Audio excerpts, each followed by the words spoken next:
Olá, pessoal. Então, agora vamos para a última parte aí da nossa aula. São os problemas associados ao mau desenvolvimento do sistema digestório, né? Doenças e correlações clínicas, que, em geral, uma parte que os alunos também têm uma certa identificação com aquilo que acontece na clínica.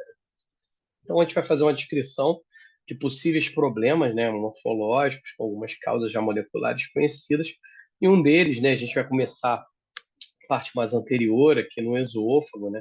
A gente sabe que durante o início do processo de desenvolvimento, da terceira e a quarta semana, todo o tubo digestório e o divertículo respiratório, né, ambos, né, estão muito próximos aqui, o aparecimento, né, também em B e C, né, a gente vê, teoricamente, né, normalmente acontece aquilo que a gente tem em A, né, uma separação entre o trato digestório e o trato respiratório, mas podem também acontecer ao longo do processo de desenvolvimento é que você não tem essa separação tão bem, né, com as projeções aqui do sistema digestório, o esôfago, e você tenha algum tipo de conexão entre o sistema digestório e o sistema respiratório. Então, uma dessas possibilidades, né, a própria atresia esofágica, né, quando o septo, né, que separa, né, a traqueia e o esôfago, ele é desviado, então, posteriormente, e aí o esôfago acaba não se conectando diretamente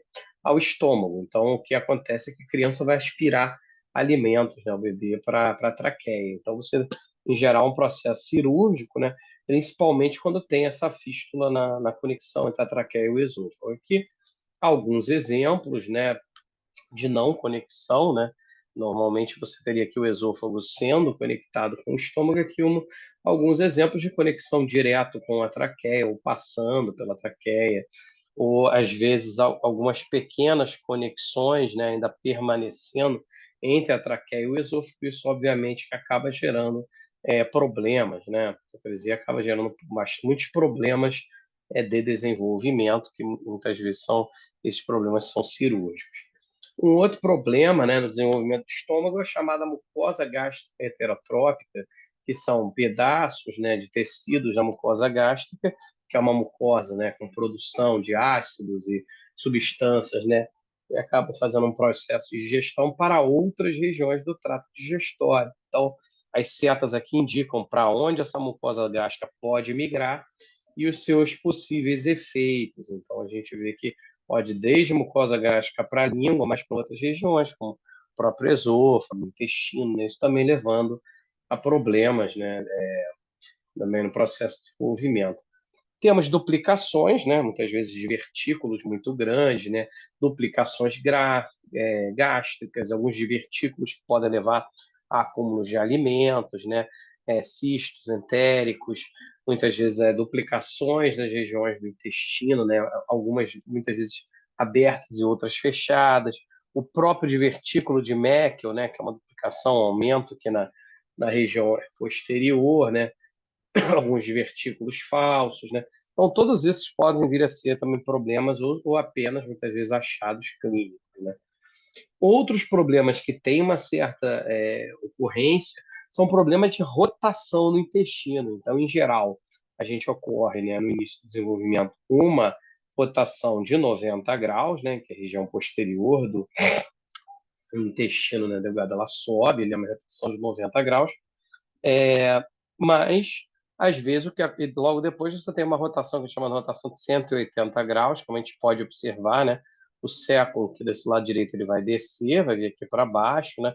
Toda a região do apêndice vai ser encontrada aqui embaixo, e nesse caso em particular aqui a gente não tem essa rotação, isso acaba gerando aqui com que essa falta de rotação, com o século não fazendo essa rotação apropriada, ele não acaba que todos esses órgãos aqui acabam ficando muito próximos, né? Particularmente o intestino delgado, quando o alimento passa, a gente pode ver até também problemas, né? De uma parte acaba, né?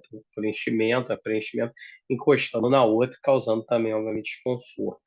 Outra possibilidade é você ter mais de uma rotação de 180 graus, né? Se você normalmente você tem a primeira rotação, e ao invés de você ter uma rotação, né, 90 graus, você também ter mais mais uma rotação, né, e acabar isso gerando também uma anomalia, principalmente no intestino. O colo aqui fica posicionado numa região errada, né? E isso acaba também gerando problemas no trato gastrointestinal. Aqui um outro exemplo, né?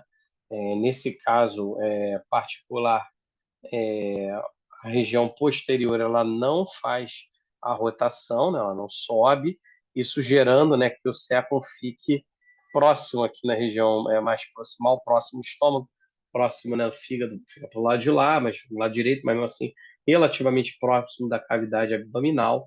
Isso também pode vir a gerar problemas, né, de problemas, processos de digestão. Então, a gente tem desde não rotações ou rotações reversas, aqui o século subhepático, próximo, né, o século aqui localizado, ele fica próximo aqui do fígado também, dando problemas, né, com relação às alças, né?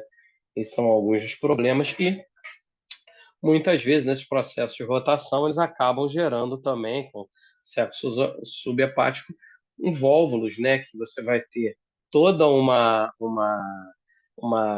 re- uma, uma revolução aqui, né, um perto do outro. Isso acaba também gerando com que vários vasos associados, etc., fiquem estrangulados.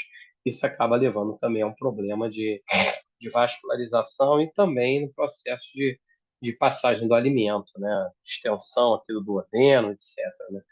Ou não é algo positivo de vida.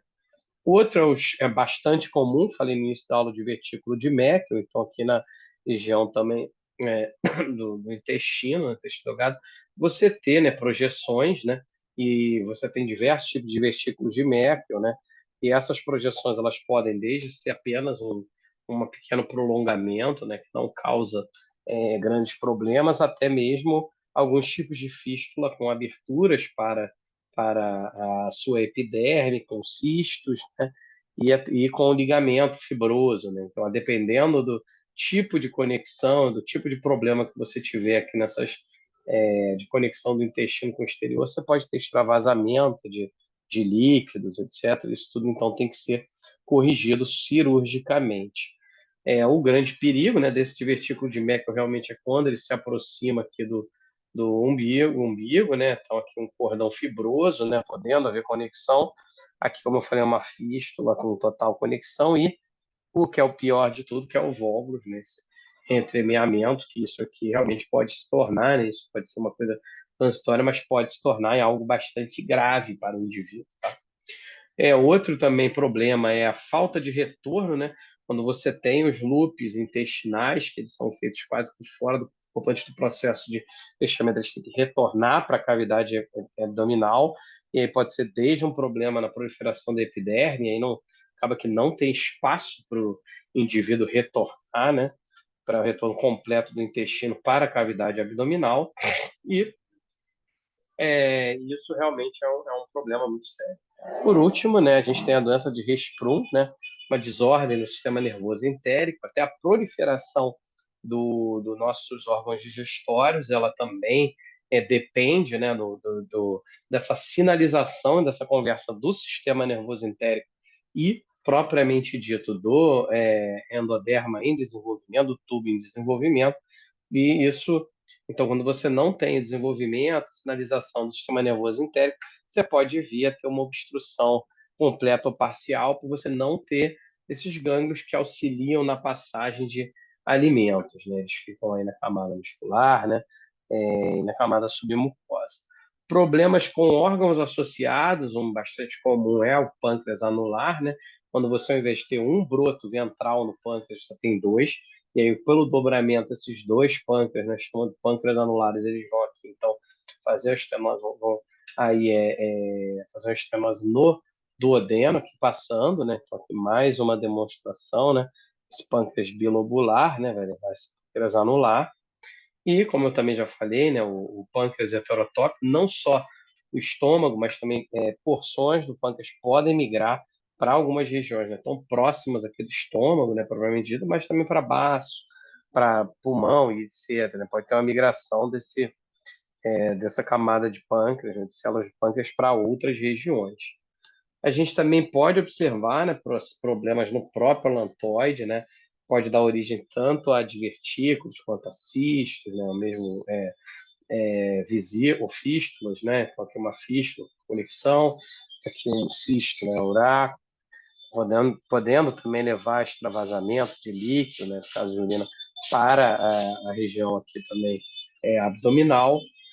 E, por último, né, as chamadas astresias e fístulas anais. Então, a gente tem desde a membrana anal persistente, né, você não tem conexão, mas a gente pode também ter uma atresia em que o sistema excretor não chegou até aqui na região mais posterior, até mesmo alguns tipos de fístulas, né, com conexões entre a região da vagina e a região do reto, como observado aqui em D, né? Conexões fístula do reto com a uretra, não tendo aqui, no caso, a formação do ânus, né? E aí, no caso, o excreta é vindo, no caso, pela uretra, e conforme aqui também demonstrado, tanto em E quanto aqui a vesícula com conexão também com região vesicular, aqui em F, né? Aqui um caso aí de atresia na completa anal, não, qualquer tipo de conexão. E acho que é isso, né? Acho que eu queria, né, finalizar a aula, né, agradecendo muita atenção de todos vocês. Sei que foi uma aula relativamente longa, com muita informação, mas acredito que vocês podem rever a aula, se tendo dúvida, podem me escrever. Se estiverem interessados em estágio de iniciação científica, mestrado, doutorado, conhecer o laboratório, é só nos contactar. Aqui está o nosso link no fonsecalab.com. Podem também me escrever, rodrigo.nunes.dafonseca@gmail.com. Então, mais uma vez, muito obrigado. Espero que vocês tenham entendido essa parte da aula, desde o desenvolvimento embrionário, né? A gente passou desde a parte da evolução até a parte de patologias. Qualquer eventualidade, por favor, não deixem de me contactar, ok? Muito obrigado.